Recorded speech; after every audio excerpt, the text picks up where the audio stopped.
साथियों नमस्कार, मैं नागेंद्र पांडे और आप सभी साथी मेरे YouTube चैनल पर आप सभी का हार्दिक स्वागत है मेरे और मेरी टीम के द्वारा।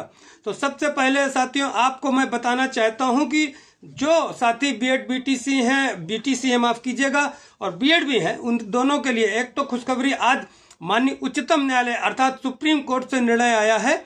उन्होंने जो भर्ती के संबंध में भर्ती को बरकरार रखा है, डबल बेंच के आदेश को, जो 27,713 पदों को भर्ती की बात डबल बेंच में कहा गया था, उसी भर्ती को फिर से बरकरार रखा गया है माननीय उच्चतम न्यायालय के द्वारा। तो प्राइमरी में फिर से भर्ती आने की सुगबुगाहट शुरू हो गई है। कहां तक ये सत्य होगा इन बातों को तो मैं नहीं अभी कह सकता, जल्दबाजी होगी, लेकिन जो निर्णय आया है वो बिल्कुल स्वागत योग्य हम कह सकते हैं। जो अभी तक मैंने देखा है, डीपली अभी अध्ययन नहीं किया है, तो एक नई भर्ती की आस जागने की संभावना फिर से बढ़ गई। आप सभी साथी फिर से भर्तियों में लग जाएं, क्योंकि अभी प्राइमरी की, इसके बाद जूनियर एडेड शिक्षक भर्ती की भी आने की सुगबुगाहट है। क्योंकि ये नई भर्ती जो है, अभी जैसे हम लोगों की भर्ती एकदम अंतिम चरण पे है और उसका पूरा योगदान माननीय मुख्यमंत्री जी को फिर से जाता है। उन्होंने भर्ती निकाली और उन्होंने ही इस भर्ती के लिए जो कहा, अभी जो हमारे साथी राहुल यादव जी जौनपुर वाले और राहुल पासवान जी मिले थे जनता दरबार गोरखपुर में, एक ही दिन में 2 बार मिले थे, उसका बहुत व्यापक असर पड़ा है। उसी संदर्भ में लगातार देखिए, मिलने के 2 दिन बाद ही फिर से जो रिमाइंडर आया, उसके बेस, इसका मतलब त्वरित एक्शन हुआ। अब क्या एक्शन होता है ये तो अभी काल के गाल में है, देखते हैं कि क्या होता है, आगे भविष्य के गाल में है, लेकिन एक्शन तो हुआ है। माननीय मुख्यमंत्री जी से मिलने का जो त्वरित एक्शन दिखा है, ये सिर्फ जो टीम हमारी मेहनत कर रही है, आपके साथी जो मेहनत कर रहे हैं, जूनियर एडेड भर्ती के राहुल यादव जी, राहुल पासवान जी, जो उस दिन माननीय मुख्यमंत्री जी को हम लोगों ने भेजा था, उनके मिलने के तुरंत बाद ये एक्शन शुरू हुआ, तुरंत घटनाक्रम जो हुई है। और कल भी हमारी डायरेक्टर बेसिक जी से वार्ता हुई हमारे साथियों की, और परसों एडी बेसिक जी से मैं मिला भी। उसमें जैसे मैं थंबनेल में लगाया हूं कि क्या भाषा की मेरिट 1 बनेगी, तो देखिए साथियों, ये जो वार्ता करके उस दिन एडी बेसिक जी से हुई, उसमें ये लग नहीं रहा, पूरा क्लियर बताया है कि भाषा की 1 ही देंगे। ये नहीं कि इंग्लिश का है तो इंग्लिश का ही जाए, अर्थात संस्कृत का भी वहां हिंदी का भी जा सकता है। सीटें संस्कृत की कम होने की भी उन्होंने स्वीकार किया। लेकिन जो डायरेक्टर बेसिक जी से वार्ता हुई, उससे कहीं ना कहीं मुझे सुगबुगाहट लग रही है कि कहीं भाषा की मेरिट 1 न बने, जो दिखने में लग रहा है। हालांकि मेरा ओपिनियन कहता है कि एग्जाम चूंकि अलग अलग हुए हैं, मेरिट 1 बनेगी, लेकिन जिला आवंटन के समय मुझे लग रहा है भाषा का 1 बनाया जाएगा। क्योंकि यही कल सीधा डायरेक्टर बेसिक सर ने कहा कि आप नियमावली को मत बदल दीजिए, कहीं भी भाषा का 1 ही शिक्षक रहता, तीनों का अलग अलग नहीं, इस तरह कहा उन्होंने। इससे ये समझ में आ रहा है, जो उन्होंने कहा वो बात बता रहा हूं, मेरे ऊपर आप लोग मत बोलिएगा ऐसा कैसे बोल दिया वैसा कैसे बोल दिया। इससे मुझे ये लग रहा है साथियों कि भाषा की जिला आवंटन में तो कंफर्म मुझे लग रहा है कि 1 ही भेजेंगे। जैसे पूरे भाषा की मान लीजिए जितने सीटें 500-600 आई, एक जिले में 20 है तो उस हिसाब से भेजेंगे। कोई जरूरी नहीं है कि इंग्लिश का आया हो तो वहां इंग्लिश का ही भेजें, उस तरह भेजें। तो ये उन्होंने, या 1 ही व्यक्ति रहेगा, या जहां से जो पद आए, ये भी हो सकता है कि जिस विद्यालय से जिस विषय के आए हो वहां वो भेज दें, वो बाकी दोनों भाषाएं पढ़ाएं, तो ये होगा। लेकिन समझ में यही आ रहा है कि भाषा का 1 ही अभी भेजने की मंशा दिख रही है। बिल्कुल क्लियर आपको बता रहा हूं, भाषा की मेरिट भी 1 बन जाए तो इसमें भी कोई संशय नहीं है। जिस तरह की वार्ता हुई, जिस तरह की दोनों अधिकारियों से, क्योंकि जब कॉमन दोनों लोगों का वक्तव्य मिला और दोनों लोग अलग अलग थे, ये प्रयागराज में थे, वो लखनऊ में, तो मुझे ये समझ में आया।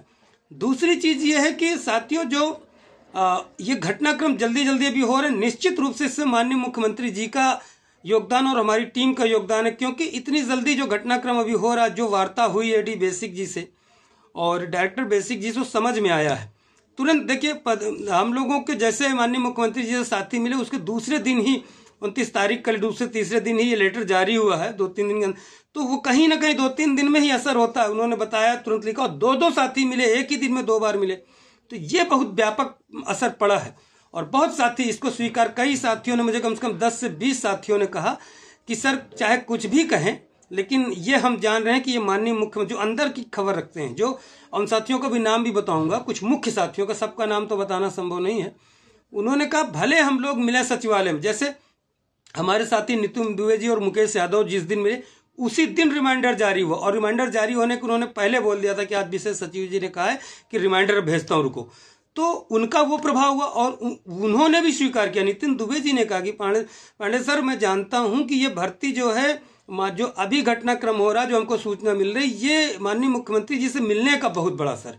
तो ये असर मुझे भी समझ में आया। जो वार्ता किया मैंने डायरेक्टर बेसिक जी से और जो यहाँ एडी बेसिक जी से जो मैंने वार्ता किया और डायरेक्टर बेसिक जी से हमारे साथी ने वार्ता किया, बिल्कुल कंफर्म हो रहा है। तो 2-3 चीजें कुछ कि देखिए, प्राइमरी की भर्ती की भी सुगबुगाहट है, इसमें आप लोग लग जाइए। टीजीटी पीजीटी की भी भर्ती भी लग जाइए। अभी भी साथी कुछ लगे हैं कि सीटें उठें बढ़ने के लिए अगर बढ़ जाएगी या पोर्टल खुल जाए तो बहुत अच्छी बात है। नई वैकेंसी के लिए भी अध्याचन वहां आने पोर्टल खोल दिया गया। अध्याचन की बात हो रही कि पोर्टल में नया अध्याचन भेजा जाए, तो नई वैकेंसी भी जल्दी आएगी टीजीटी पीजीटी की।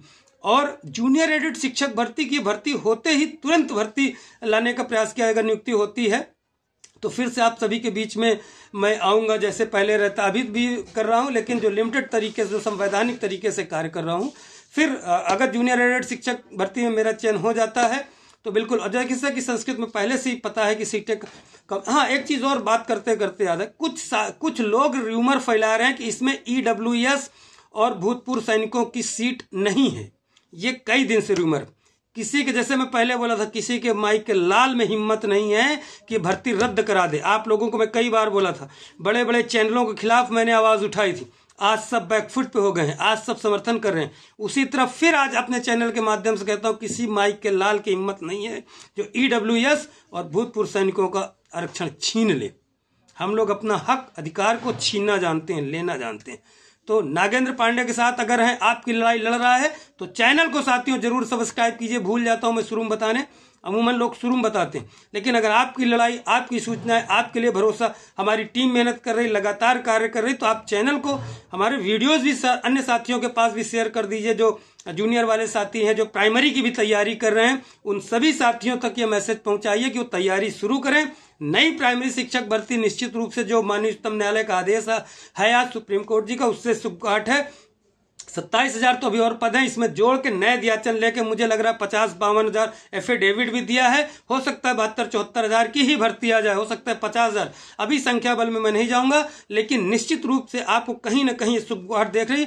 और अभी तक मैंने प्राइमरी भर्ती के बारे में कभी नहीं बोला, आज पहली बार बोल रहा हूं, तो जान लीजिए किसी बेस पे बोल रहा हूं।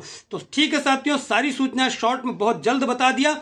तो ठीक, अब चैनल को सब्सक्राइब कीजिए, लाइक कीजिए और शेयर कीजिए सभी साथियों को, जिससे ज्यादा से ज्यादा सूचना पड़े। और नई सूचना के साथ फिर जल्द मिलते हैं। नमस्कार, जय हिंद, जय भारत।